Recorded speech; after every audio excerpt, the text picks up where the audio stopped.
Hello everyone, welcome back. Today I'll share an extremely sharp weapon against the Chekhover variation of the Sicilian.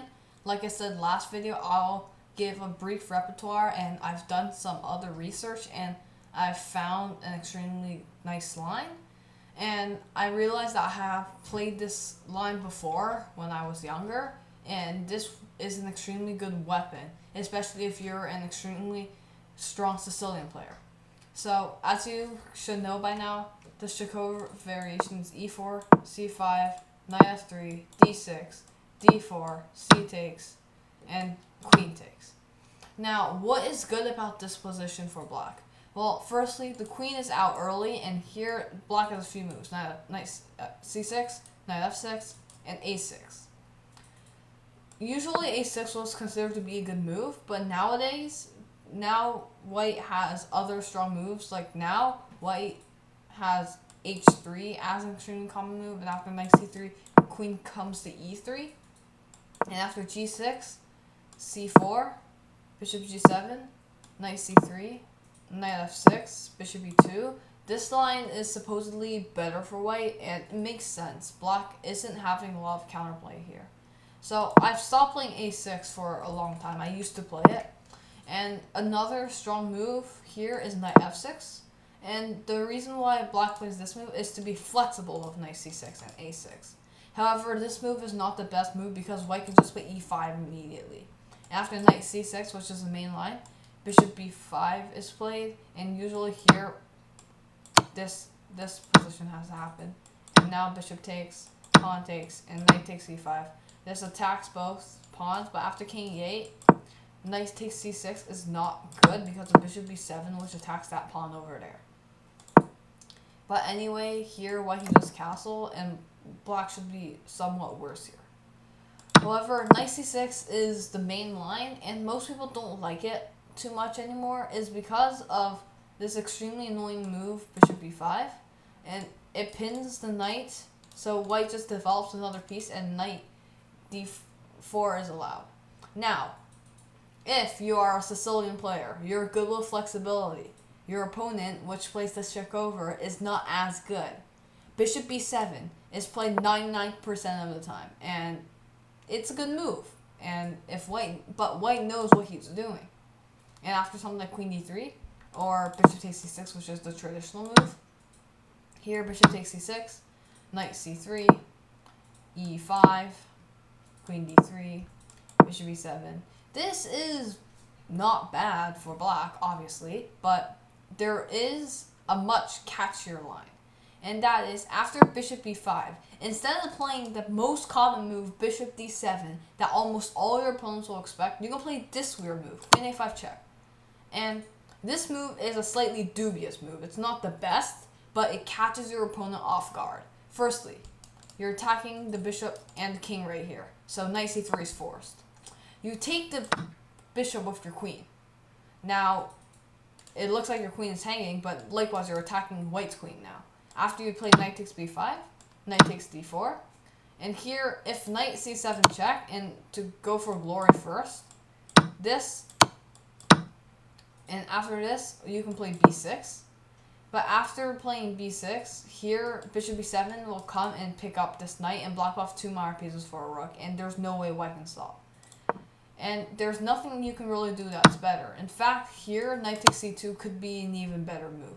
And now, both sides are heading for the rooks, and now black will be up a piece. But this move is a lot sharper, and if you want to play safe, knight takes f3 is fine. But knight takes c2 is better, actually. So, yeah, you can go ahead and play this. So, we can rule out knight c7 for now. So, knight f takes c4 obviously makes more sense. And here, king d8, just protecting. And here, this is where white is going to be painful at. True, you've moved your king. White is ahead in development. However, as black, you have two advantages. You have your Sicilian pawn structure that you're extremely familiar with. Chekhover players, they know how to play with the Maroczy bind, and they like playing against the middle game. This is not what they want to play. As a Sicilian player, you like playing endgames. So, secondly, you have the bishop pair, and this will play out well if white does not know what he's doing. the bishop pair will be extremely powerful. And that is something that you can use. For example, here, after bishop e3, for example, bishop d7. And here, if white does not know what he's doing, because you're threatening e5 right now, so white can retreat. Although this isn't the best move. The best move is a4, but almost none of your opponents are going to play this. Knight c3 is the most common. And here you have a few choices. I personally enjoyed playing the dragon, so g6 is my favorite, but anything works. e6 is not bad. Knight f6 is not bad. But after knight c3, you can play g6. And after g6, if for example white long castles, you can play bishop g7 and something like rook e1. You can bring your knight to f6, and after f4, you're attacking right, but the knight comes back to e8. The knight on e8 is an extremely good defensive square, which covers all the important squares. And here, after rook d3, for example, knight c7, so now the knight is maneuvering outside, and e5, for example, trying to break in, f takes, d takes, f takes, and something like king e8, and as you can see, black has more or less developed all his pieces, and sooner or later he's going to bring his rook to d8, knight to e6, and black has an extremely solid position here. But most likely your opponent wouldn't play like how I did. Like most players in the endgame, they don't like playing f4 anymore because it weakens their position, and moves like knight g4 are also extremely common now. So, if you are an extremely good endgame player and you are an extremely passionate Sicilian player, this line would be extremely good for you to use. Because the main principle is just to get into the endgame, and although you're a bit worse in it, you still have an extremely good position. If you want to avoid all of this f4 nonsense, just play e6, and this move is equally as good. Knight f6 is slightly worse compared to both of them. e6, and for example, white plays long castles again, you can go to a Najdorfian type position, and then b3, for example. So now white wants to bring its king to b2, like so traditionally. You can bring knight to e7, you want to play knight c6. And something like f4 also can be played, but now you can just play something like knight c6. And right now, white doesn't really have much to do, and you can just bring king to c7. As you can see, you have the traditional Najdorf bind on d5 b5, and now your next goal is to play bishop e7, bring your rooks to the center, and bring your king to b8, and your position is extremely good.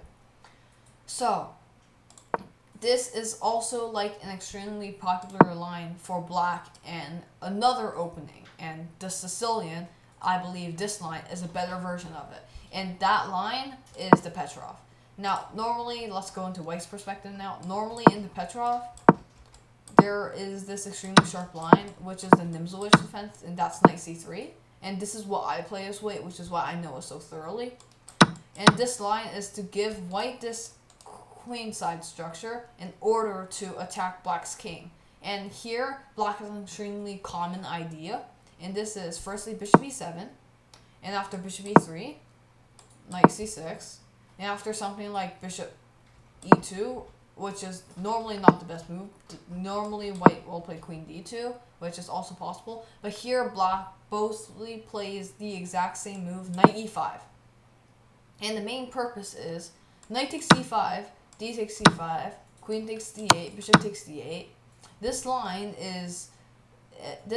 is better for white because white has faster development. After bishop c6, white can long castle early and be able to take control more of the center. However, white's 4-on-3 majority on the queen side will later not turn out too well because white has a doubled pawn, and this is what black wants to use. While on the king side, black's 4 pawns are a lot more mobile than these 4 pawns on the queen side. As you can see, the double pawns will really hurt in the future.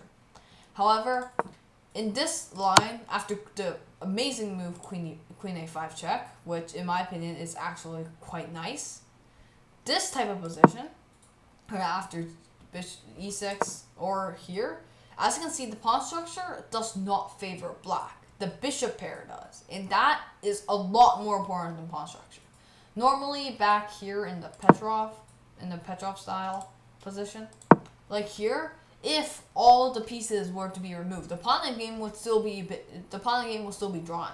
However, in this type of position, with the bishop pair still in the game, black will continue to press after he's finished developed, and black has his standard queenside minority attacks and can play a6 and b5 in the future in both of these cases. So I hope that gives you a quick coverage of what black can do against the Chekhover and how strong this move queen a5 check is. And if you think that you're a strong endgame player and are passionate about the Sicilian defense and like playing endgames, try this move out. Most of your opponents are going to be extremely shocked that you've played this move, but you don't need to worry, and maybe next time against the Chekhover, you have an extremely good result with this line. So that is an extremely strong repertoire against the Chekhover. This extremely dubious but yet extremely powerful move, queen a5 check. So I hope that you enjoyed this video, and I'll see you in the next one. Bye.